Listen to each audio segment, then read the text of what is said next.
우리 날씨가 좀 더워도 우리 대구 사람의 품격이 있으니까 저 웃는 표정으로 그렇게 말씀 같이 나눴으면 좋겠습니다.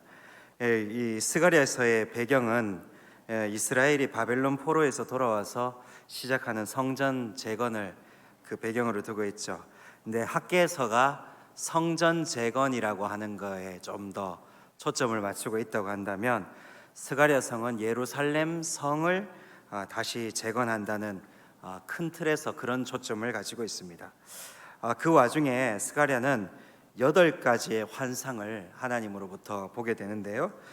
그런 8가지 환상을 통해서 이 힘들고 어려운 시기에 성전을 재건하고 성벽을 다시 쌓고, 또 우리 민족이, 우리 나라가 앞으로는 잘 돼야 될 텐데 라고 하는 그 어떤 강력한 대망이 있는 이 순간에요, 이 8가지의 환상을 통해서 하나님께서는 이스라엘 백성들을 어떻게든 격려하시기를 원하시죠.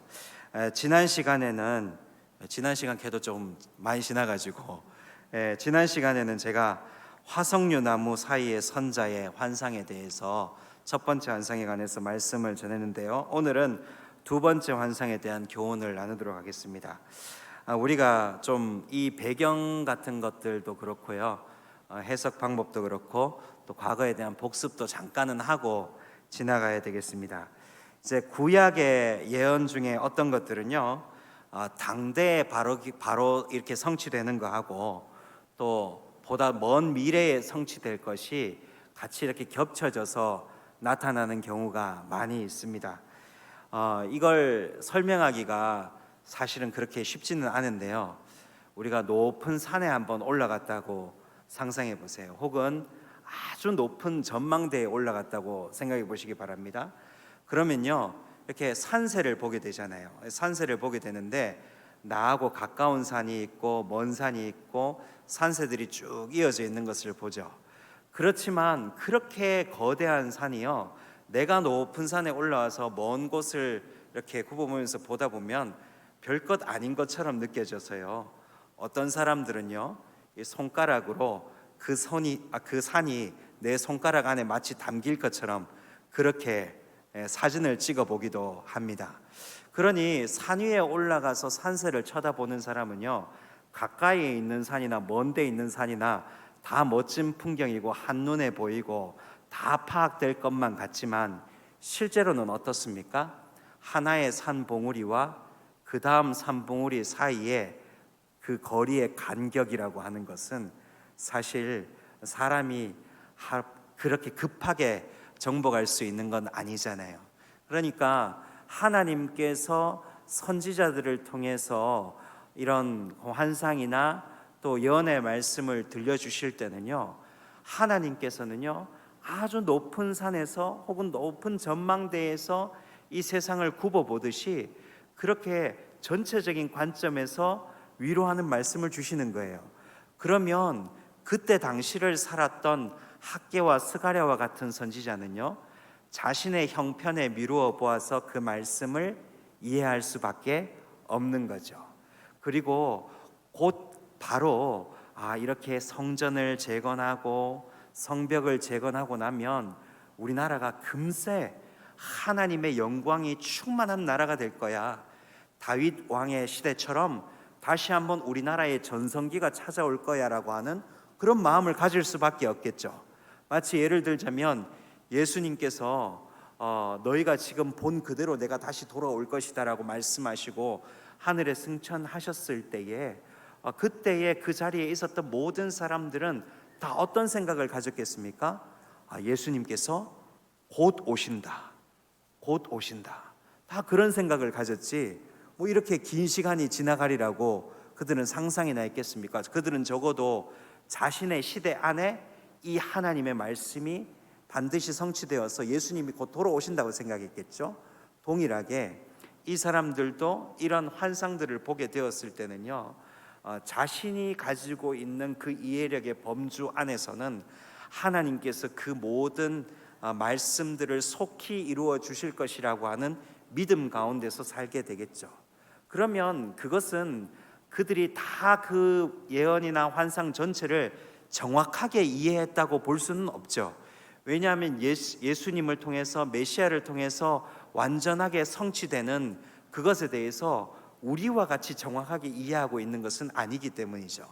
그렇다고 해서 그들이 하나님의 말씀을 잘못 이해했다고 볼 수도 없습니다.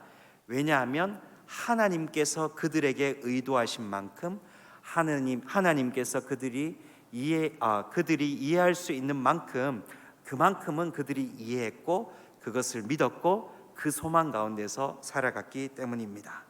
그래서 스가랴 선지자를 통해서 주어진 최초의 말씀은 먼저 어떤 말씀이었냐면 내게로 돌아오라 라고 하는 그런 말씀이었습니다. 야, 너희 악한 길에서 악한 행실을 버리고 이제 내게로 돌아오라 라고 하는 그런 말씀이죠. 야, 너희 조상들이 그렇게 내 앞에서 그릇된 삶을 살다가 어떤 일을 당했는지 잘 알지 않냐? 내게로 돌아와라. 먼저 스가랴서는 그렇게 시작을 하죠. 그런데 사실 이스라엘은 본질적으로 그 악에서 떠나서 하나님께로 돌아올 수 있는 능력이 없는 존재들이었어요. 마치 누구 같이요?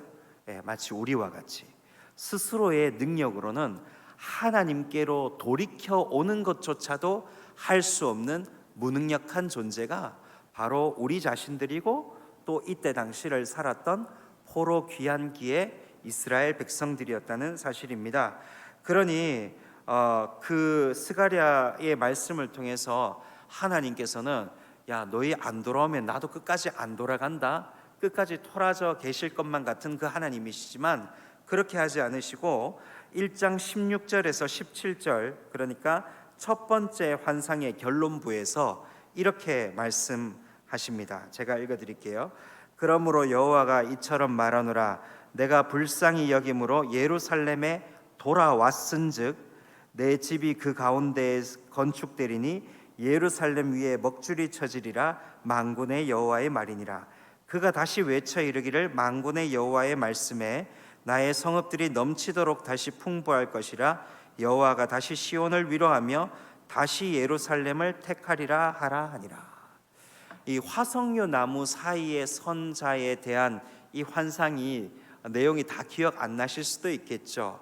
이 화석류 나무 사이의 선자가 온 사방으로 이제 여러 사자들을 보냅니다. 그런데 돌아와서 보고의 내용이 뭐냐 하면은 온 사방 천지가 평안하다는 거예요.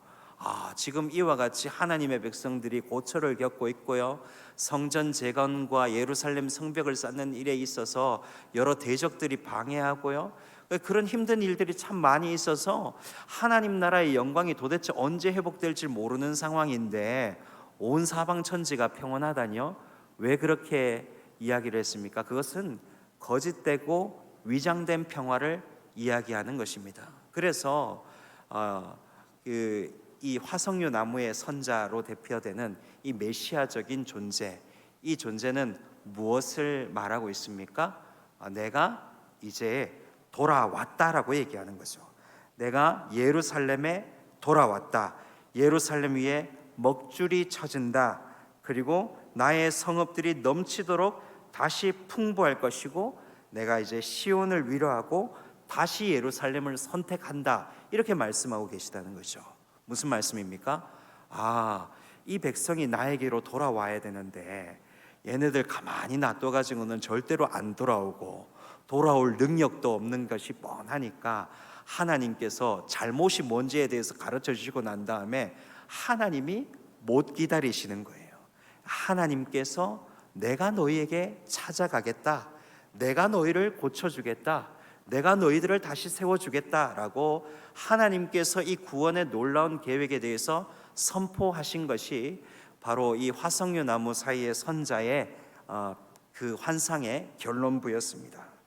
이제 우리가 본격적으로 이제 두 번째 환상을 내용을 봐야 될 텐데요. 스가랴 선지자는 먼저 이스라엘과 유다를 흩어버린 네 뿔들을 보게 됩니다. 그리고 이 뿔들을 깨트려 버리기 위해서 등장하는 네 명의 대장장이들이 나타나죠. 그리고 이에 대한 설명이 이어집니다. 그것이 오늘 우리가 읽은 4절 되는 짧은 말씀 속의 내용입니다. 스가랴는 이 환상을 보면서 질문을 하죠. 설명해 주는 천사에게 19절에 이렇게 얘기합니다. 이 네 뿔이 무엇인가? 라고 질문을 합니다. 그러자 천사는 뭐라고 대답합니까? 유다와 이스라엘을 해친 뿔이다 라고 이야기를 하죠. 그러니까 명백하게 하나님의 백성인 이스라엘과 유다, 그러니까 유다만 얘기하는 것도 아니고요, 하나님의 백성 전체를 바로 무너뜨렸고, 그리고 그들로 하여금 고개를 들지도 못할 만큼 심하게 핍박했던 그것이 바로 내 뿔이다라고 이렇게 이야기를 합니다. 우리가 이제 뿔이라고 하는 것은 보통 힘과 권력을 상징하고요, 또 뿔나팔 이런 거에서도 우리 알 수 있듯이 전쟁의 지위, 또 전쟁의 승리의 함성, 이런 것과 연관이 있지 않습니까? 그러니 군사적인 능력을 보여준다고 우리는 적어도 이야기할 수 있겠습니다. 유다와 이스라엘을 망하게 한 군사적 세력을 우리는 이제 네 뿔이라고 이야기하는 거죠. 그렇다고 한다면 이 네 뿔은 네 개의 왕국을 의미할까요?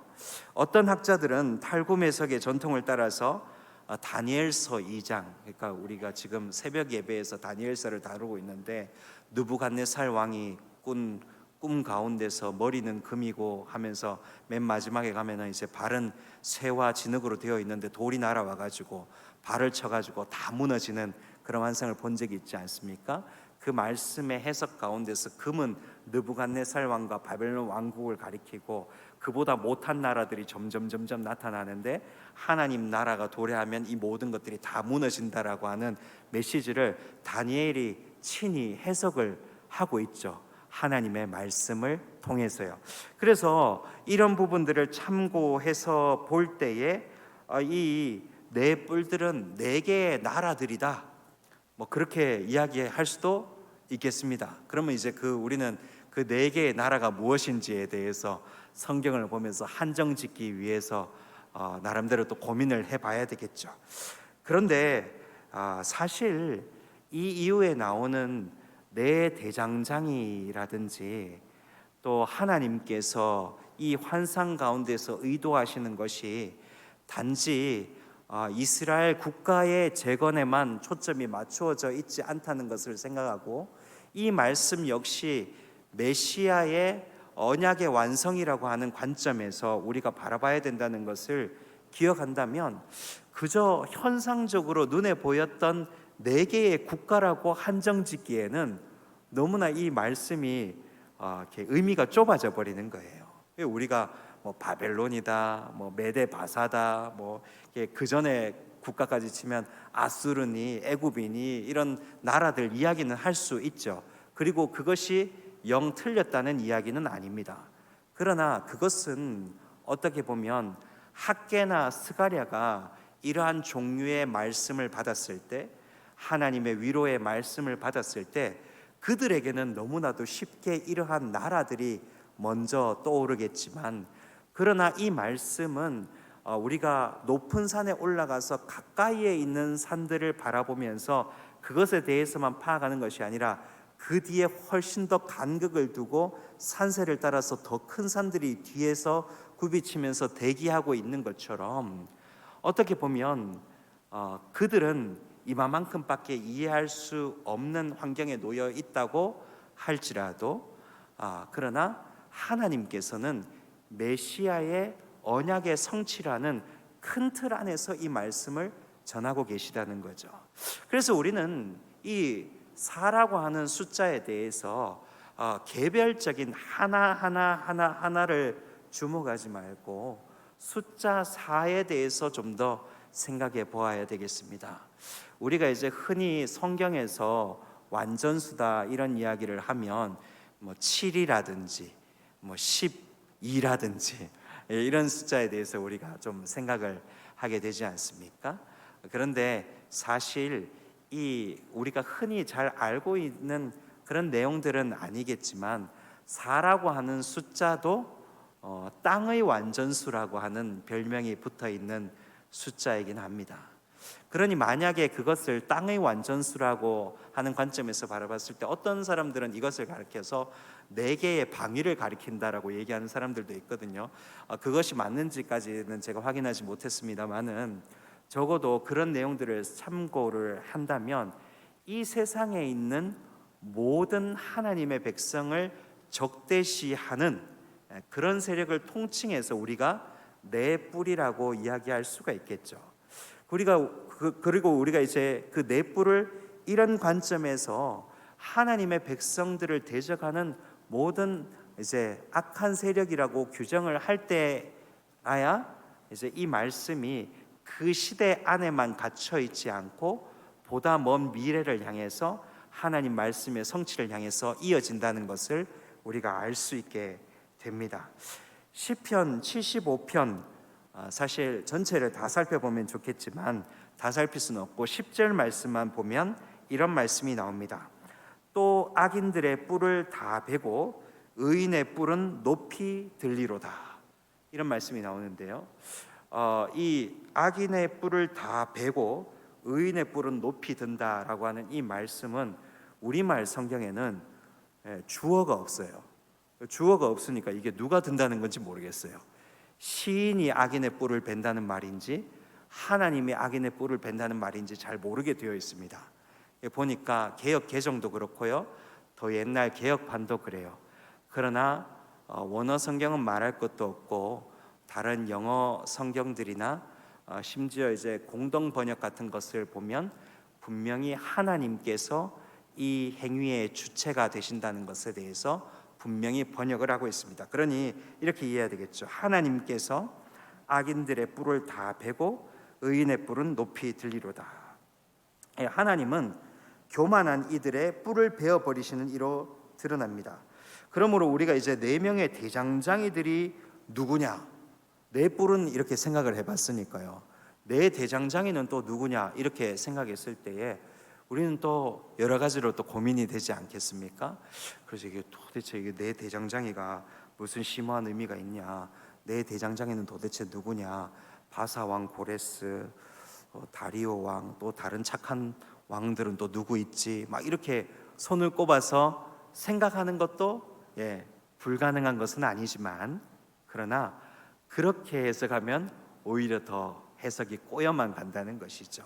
왜냐하면 이 말씀은 하나님의 의도상에서는 보다 먼 지점을 바라보고 있기 때문에요. 누구를 바라보고 있다고요?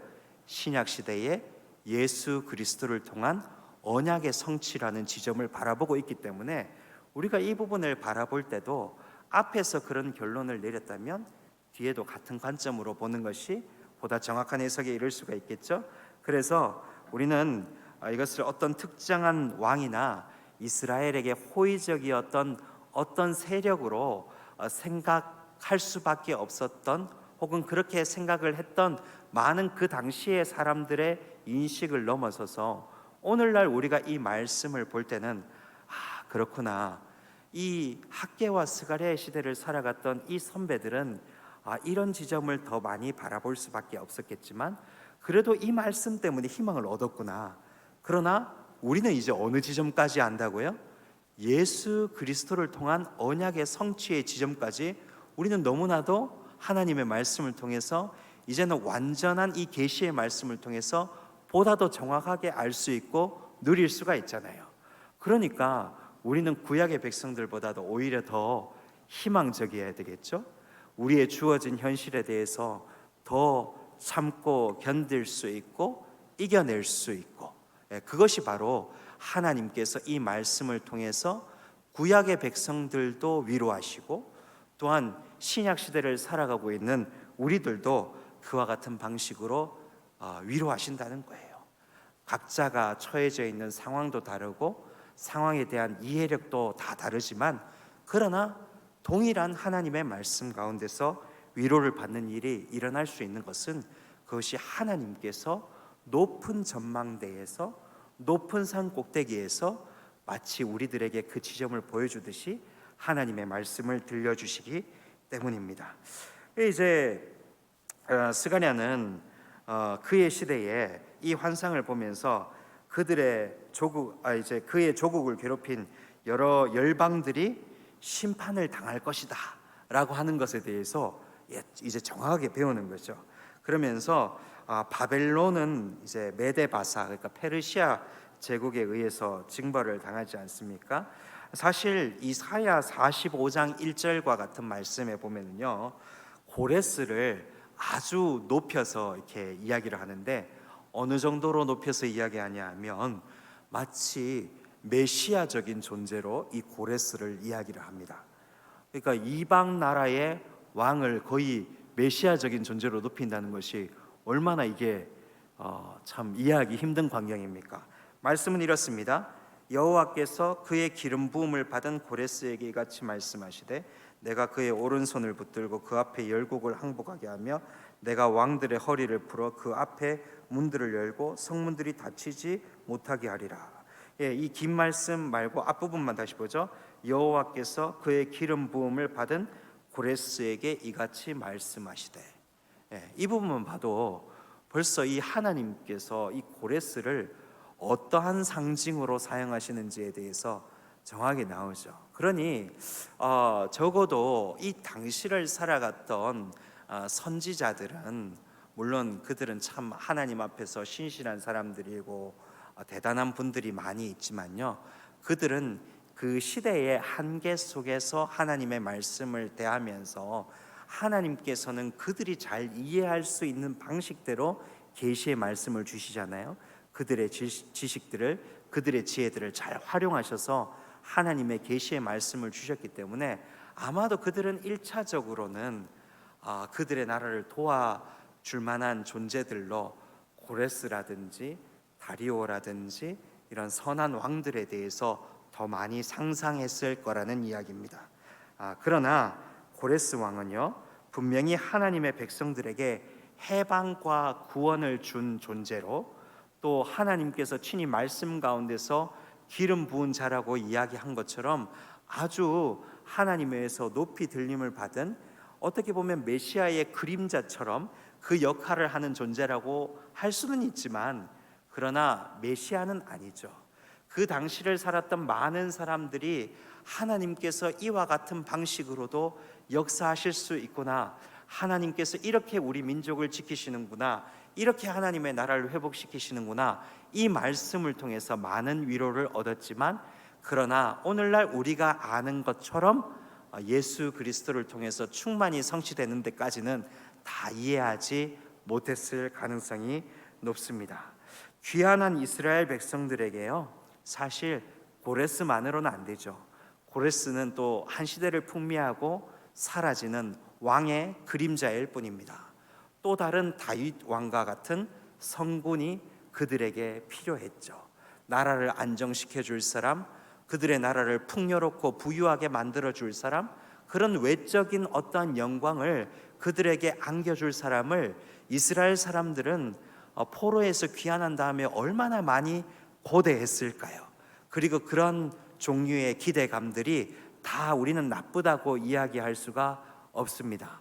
그러나 우리가 분명히 알 수 있는 것은 무엇이냐 하면, 하나님께서는 그들에게 외적인 풍요로움을 안겨주는 것에 이 환상이나 모든 계시의 말씀의 최종적인 목표를 두지 않으셨고, 예수 그리스도를 통해서 진정한 하나님의 나라를 건설하시고, 또 그 하나님의 나라의 영원한 왕으로서 우리 주님께서 다스리시고 통치하는 그 그림을 완성시키기 위해서 이와 같은 말씀을 주셨다는 것이죠.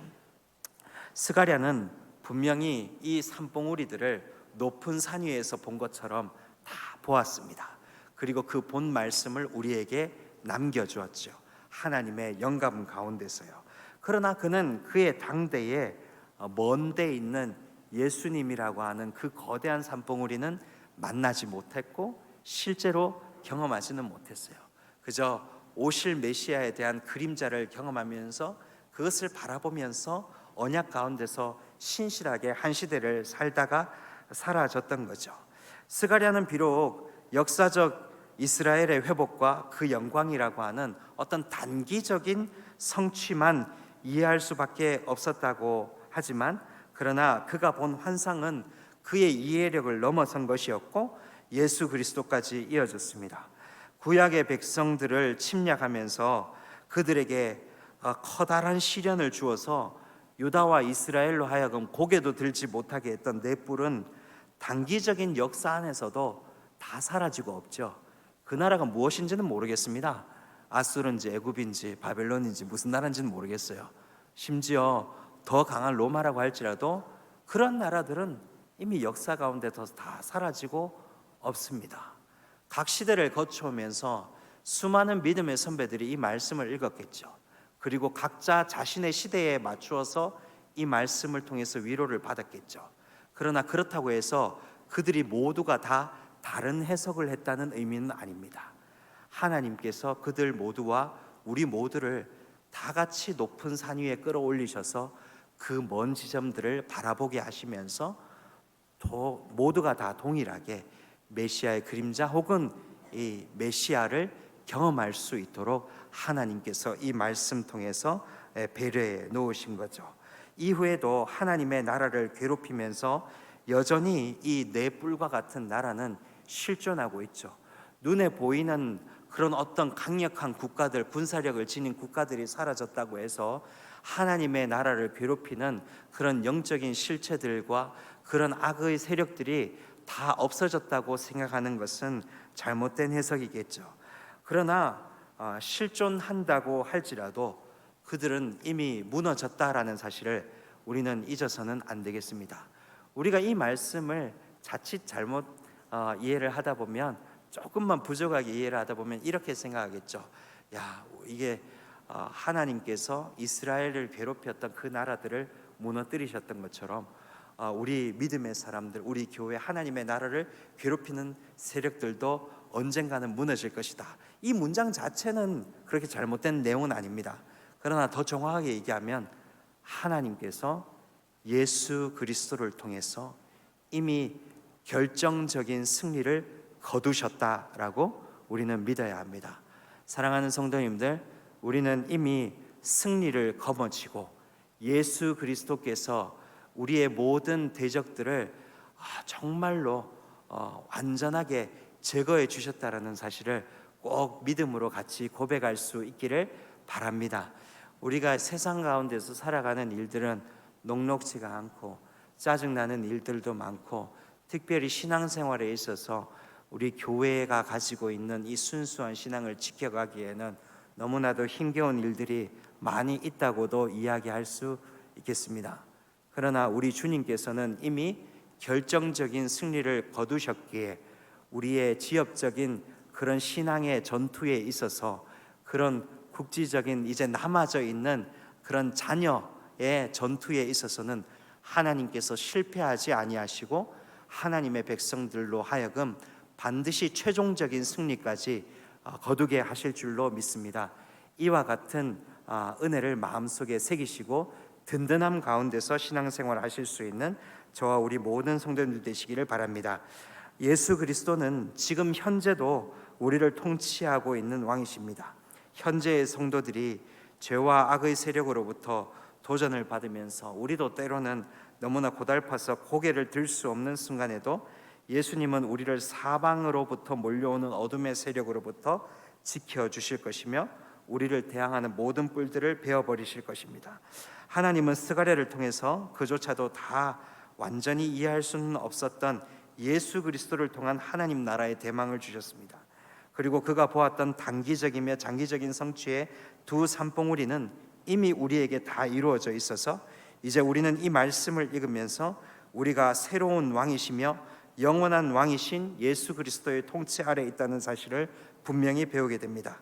대장장이의 모습으로 내 뿔을 꺾으신 예수 그리스도를 통해서 이미 승리가 우리 안에 있다는 사실을 믿고 복음 안에서 늘 승리의 삶을 사실 수 있는 저와 우리 모든 성도님들 되시기를 주님의 이름으로 간절히 소망합니다. 기도하겠습니다.